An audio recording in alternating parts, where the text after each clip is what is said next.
Yechino chiziviso chinokosha kuvacheri vegoridhe. Takunzirai magold detectors. Ndofunga muri kuaona andinawo panapa aya. Matsva chaiwo. Kwete zvokumboshandisa rakamboshandiswa nemumwe. Kwete. Magold detectors matsva nemabhuku acho ndofunga muri kutomaona aya. Haikona kungochera goridhe muchingofungidzira mugokuvara muchichera pasina.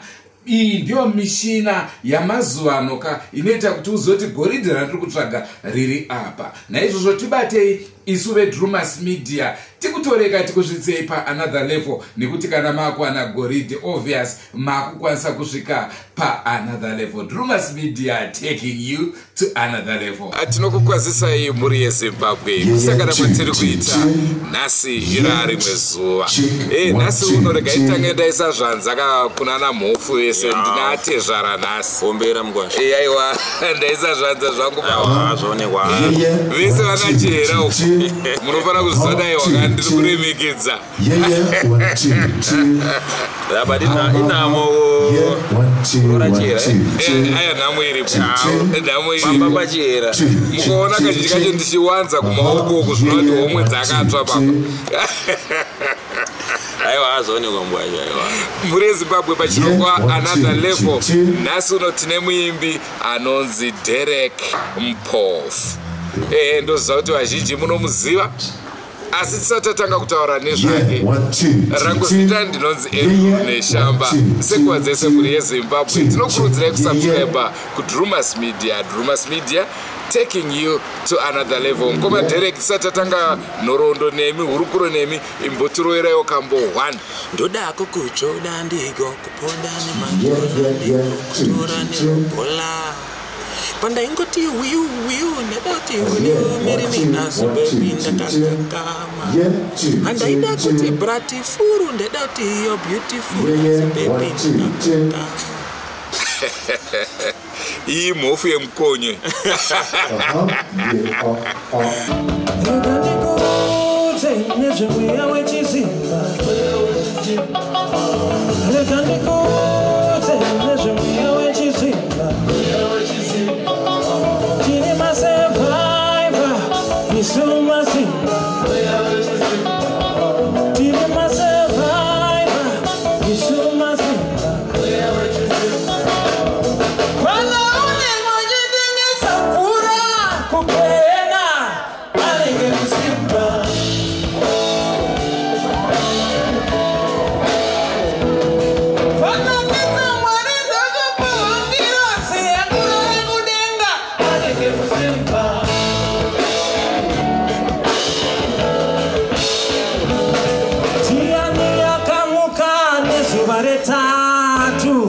Kuti aiva kuzimba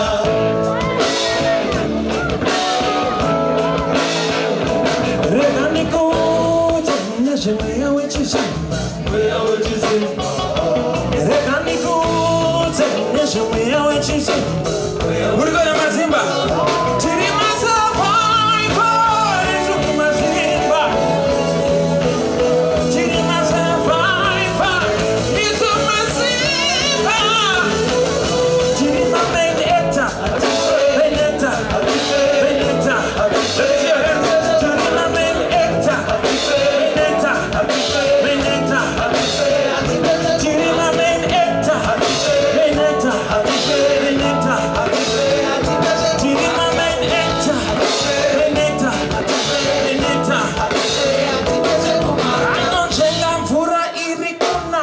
ndokubuda kaoma anenge kusimba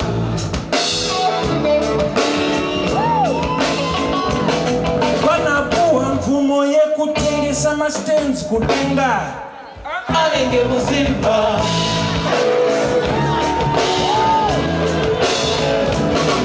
anoyamwisa baba nevana vachikuta vana mai anenge kusimba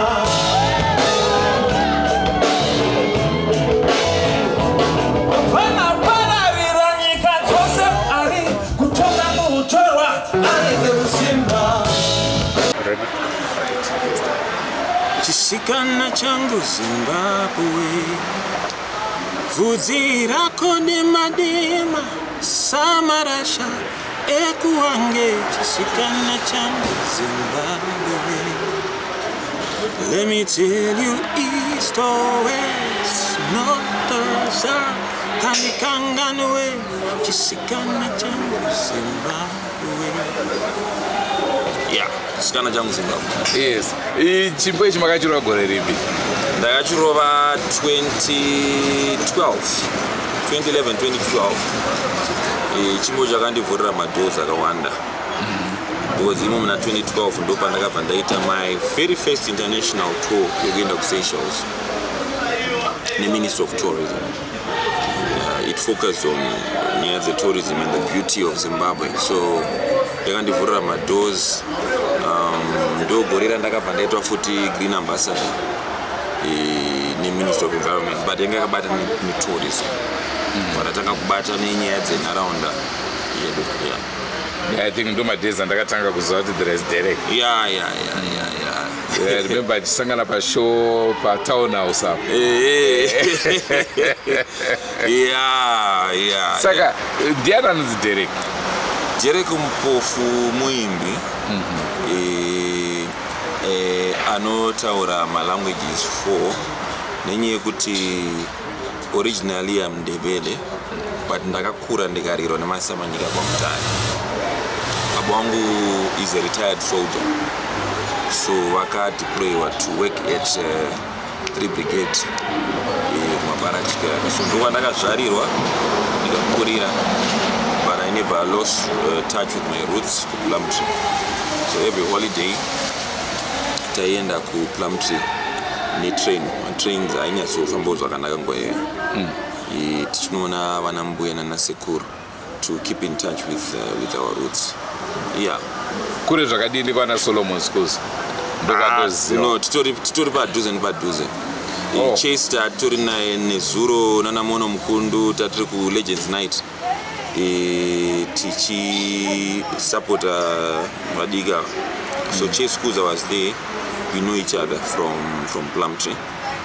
Kwedi sunonzo Maclingan. Power side Mpanden, but it's next to each other. Never know the Glenview and Glenmora. Oh, okay. Yeah, because pamba Solomon Schools ndakapasvika. Okay. Katombosvika kuguva rake. We were arranging kuti mugadzire Tombstone, but since then I've lost in touch. My contacts evanhu ikoko, saka muchatozondiyamura. Yeah, no problem. I am dzedu dzedzi.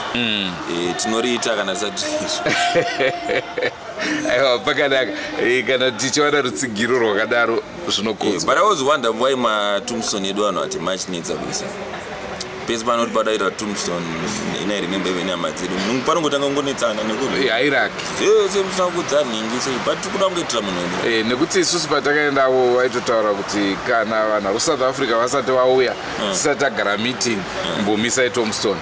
Manje isusu kumatebeleni vanhu veSouth Africa vadzori. Vanhu vekubulaya vakaenda kuSouth Africa. Aiwa, havadzoki vanogona kutotisapira. Right, saka kuzotanga kunotisa kuti mune talenda remusic, when was that? Kuchikoro. I think ndandiri kuma grade 2, 3. Which school? Pane Bering Primary School. Pane birthday rangu ratakaenda ndakakurira kuMasowe, John Masowe. Taenda kuAFM, takazinda John Masowe. Baba vangu pavakadzoka kubva kuhondo yekuCongo. Takaenda John Masowe. So during that time, kwenda unonzi musangano wegore. 1 September ndakaona kuti gore ripi riri birthday rangu. 1 September ndaimba mbhazi chibva musangano wegore. My first pay yakabuda kubva kuna driver because vakati ndinofanira kuima mabhona akachipfada chidiki kandwa mari akati yanga iri mari yakawanda mari remember but haana kuishandisa because mari dzaibva dzatorwa naMomzi. So I think yakabvenda muchikwama chaMomzi, mari yakazodisappear. Uchiziva mari dziya dzotoipuhwa nevaenzi nechii. Momzi obva vachengeta. Yobva yachengeta zvamuchose hauchina kuiona. Saka I think Momzi ane chikwere changu vakakuchengetera chimari yebirthday. Right, saka tingati isusu kubva pa so far maita maalbums mangani? rekutanga rinonzi handizi rini rakarirambidzana but the breakthrough one rainzi Dr. Philosophy rarine iyo yekuti chisikana changu Zimbabwe bva ndazoita rainzi Diplomatic Alliances ranga rine nziyo dze-environment nema-collaborations andakaita nevaimbi vakaita sana Pachera vana Japres nevamwe vakadaro but rakazonyatsa kupisa rainzi Godobori ranga rina nziyo dzakaita kunge ndinokakama vana mari unonaka iwe and then Godobori 2.0 ndo rarina iri kufarwa navanonzi mweya wechizimba kana kuti anenge muzimba.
Hatife, Tirima Venda.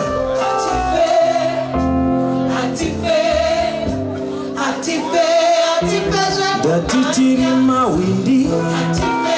Makanika. Tirima Tisha. Matisha Morigara.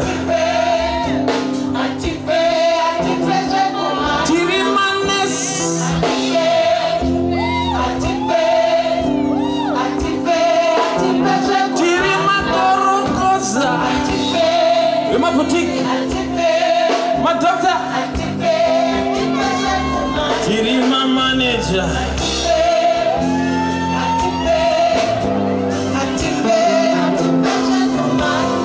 Batoti, hey, Hatife Kumanya. And then vandazoita msetimenda kure ndoda mumodurera unonaka iwe unonaka iwe unonaka iwe mwaka ndi mare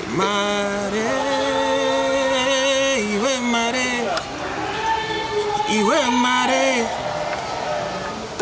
kana ndakuwana unonaka iwe saka vanhu manje vainakira ndivo unonaka vavadambara pokuti mari bva vakushandisa nzeve vangu zvisirizvo but anyway vateereri ndivanotitema so uyezve vaimbi ndivanozamisikanzwa vanenge vaita zvanova mudokozi voti bvuma vanhu vozonongedzera kuti uyu ndiyaronze bvuma pamwe ndiyaizviimba aitozvimbo zvakuti yo inini nzikama Right.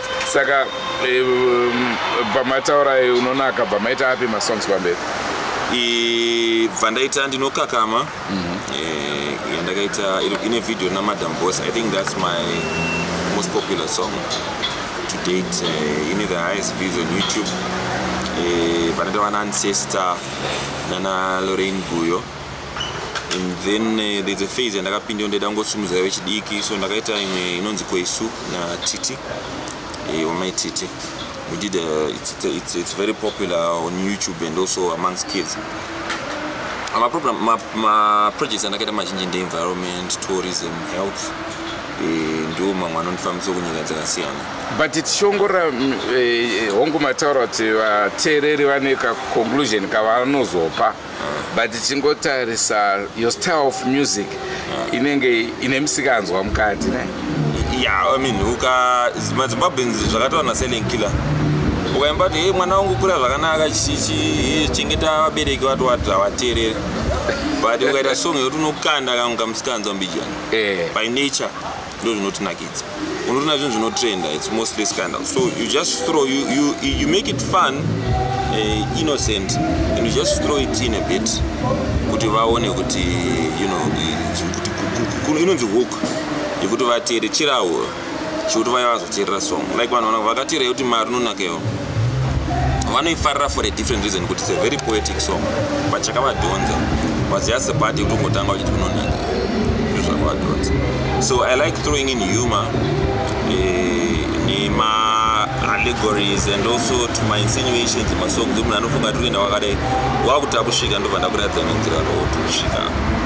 But I like that.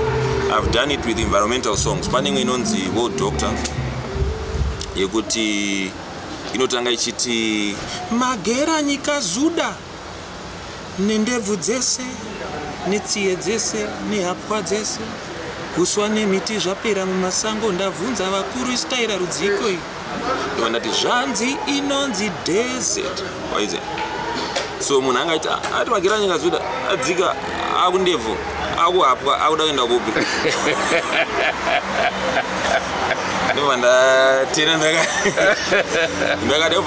song environment. So people love that song.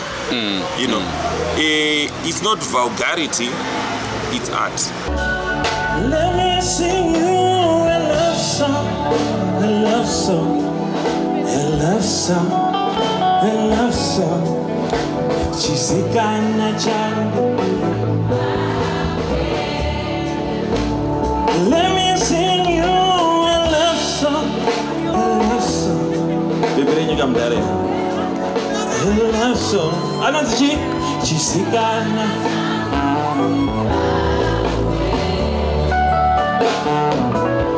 Vinzirako dema samarasha ekuwake chisikana changu.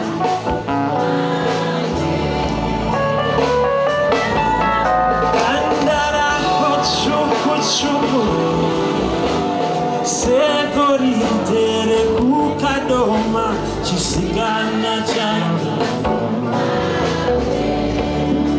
Ndabandona akasimba machi. Muriri wako wakaumbwa samakomo ekwamutare.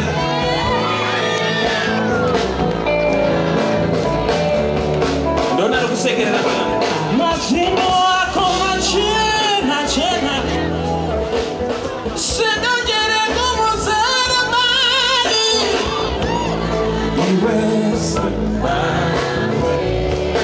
Let me see your hands like this. Let me tell you this story. No girls out and they can't run away. She said I'm a jungle. So let me tell you this story. No girls out and they can't run away. She said I'm a jungle.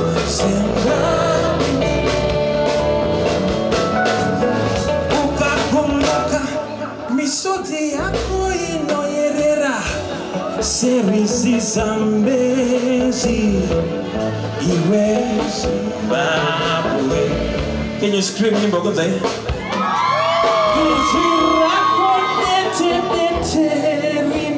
Fashaira, se Victoria Falls, Iwezimba. Again, mwenda patede. Masisoko anapenya, Sengo dare kumarange, Iwezimba. Our love is so evergreen. Green like the trees of Manika and Sudiramdara.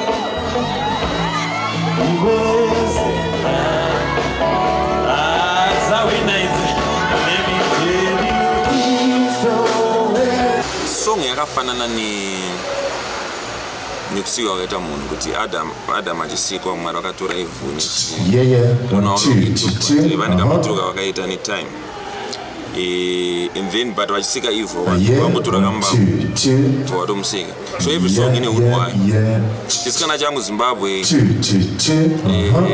took a couple of years to come up with, but we recorded ndakaita about 30 minutes mustudio. Not one take, handina kana mbomira. And then anautombomira uzomuterera ndakazoenzwa next year pareto. Because muono akazongimixa pawedzera papaita pareto. Ndinokakama ndakai nyora in a very short period of time. I think about 10 minutes and I don't idea on writer saying. But then it took me maybe 2 days of going back and forth in studio kuti nyatsobuda ne sound. Okay. So song yese ine unhu wayo. Kuna vana vanorota ina ndiroti long. Music kuna vantu vanorota. But dzongwa vazhinji vanorota manje dzongwa song yachinenge ichishata saka ezoti Mwari vanoti pavo opere masong anoshata sire boze. Ndakairota pane pachazodeva nzonzo ati song yese kubuda. So I don't know how true that is. Kuna vanoti vanorota. Ini ndinonyora, I get an idea. Ndotoimba mufoni mangu. Foni ibhengi remasonga awanda. Ndotoimba mufoni ndodi. So it then develops over time. Saka chikwata chinyi chakamboyazomira sei? Chikwata che band. Well, I get my session musicians, but normally band rangu comprises of my friends rangu. Because locally nasukita ma shows akawanda Serek. So ndengoti na Mono on guitar, Para on keyboard, Josh Make on bass, you know, T Bright on my drums, and my backing vocals. But I'm now having a more permanent, because my bororo, so you then can't tie them in permanently into your band. So I'm now having a more permanent setup, starting with the Mutupo Festival where we are here today. And I understand Namono Munenga Mashanda Mason Guarif. Yeah, he's my long-time producer. I don't believe in Wichinyama producers. Kana money combination ya munayo, why change? You know, muni money chemistry ya munayo. Pana onega chitengesa mvura kugenda. Anenge muzimu. Anari machibagendo kukoa kwenga. Anenge muzimu. Pana neta Mwari ndogopuwa ngirozi ya kurora kudenga. Anenge muzimu.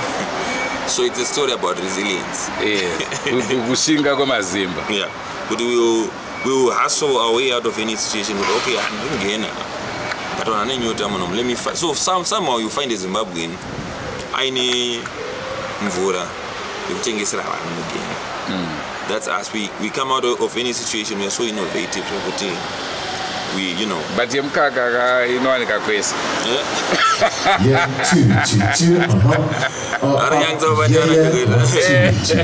but Zimbabwe, they are bigger hustlers than many other countries. They'll make $1 out of 15 cents. You remember Bayabogoti Keshi Yambopera in Mumza, Wangubuda Ningu Maringa Sungro. So that's Zimbabwe.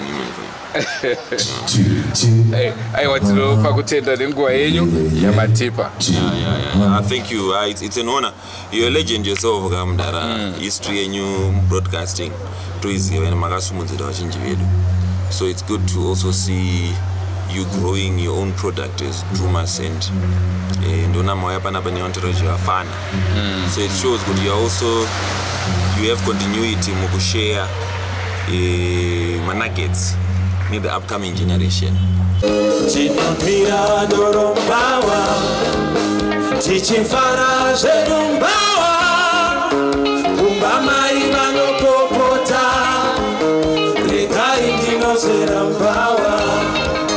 Tinopira dorombawa tichipuruzira dorombawa kumba mai vanoramba kubatwa regai ndinosera mbawa.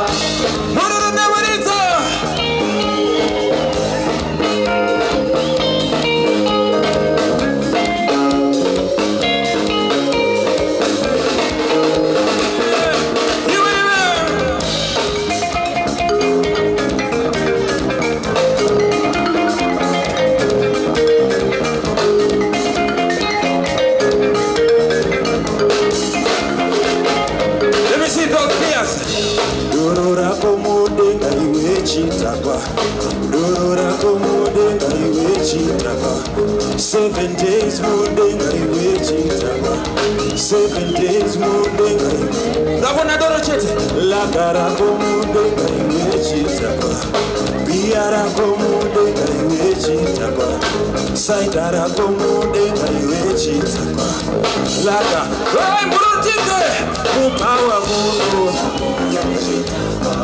Vatiri pano,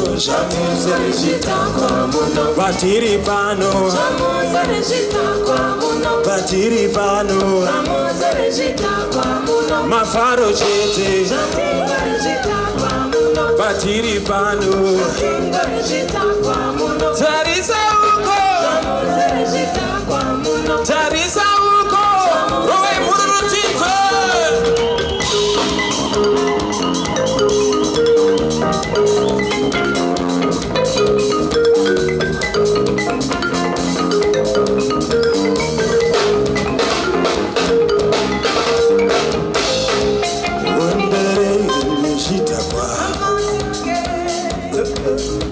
Amatuke murigarako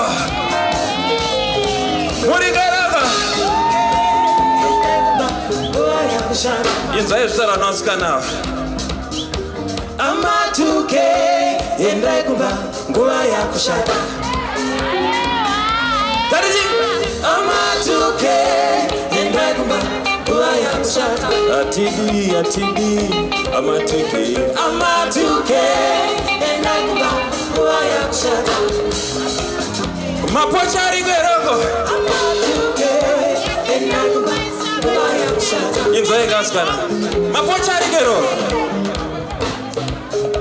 Hapana no vumati pochi Ngaringotara nema undercover pochi Nema pocha Endai kumba Dorora kupera Pari Nema pocha Endai kumba Dorora kupera Ndochirongwa chatakati nacho kamhuri yeZimbabwe ndofunga mazvinzwira mega kubva kuna atezvara wangu aiwa baba tinotenda chose nenguva yamatipa aiwa mukashabhadhara neinterview mombe 4 dzinotsika neinterview 3 dzeumai I know what I will do because the mweya wechizimba yeah Endro neshamba ndozita rangu ngasaka ndaibudira zvimwe zvirongwa zvacharamba chikupai asi nguva dzese musakanganwe kusubscribe kuDrumas Media. Drumas Media taking you to another level. Asi baba ndisandaenda pane kamba ukamakarowa muri mubhawa tese zvitiri zvidhakwa tinonhira dorombawa tichifara zvedumbawa kumba mai vanopopota ndichirava regai ndinosera mbawa but maitira makaita bebe akunenge kokusiringoekita chete omutatakarwa namadrinks andanyara Vozi vasenyu ipo papa ito buda kuti munhu akatorowa nemadrinks. hata inakiwa Aiwa tinotenda ndakatsa ndimboenda kubawana tezvana. Amava kufuna manya ichira kufuna kati tokera wanga uri unotokera kubawa andide munhu kumba kati. Goodbye my friends, goodbye my friends,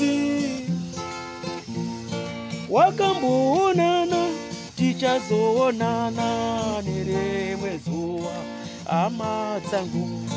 Goodbye my friends, goodbye my friends, wakamboonana tichazoonana nerimwe zuva hama dzangu. Ini ndokuenda kubasa kwangu, iwe makiwe mkaranga.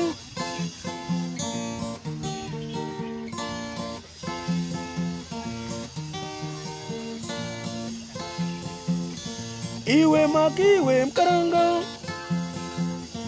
iwe makiwe mkaranga.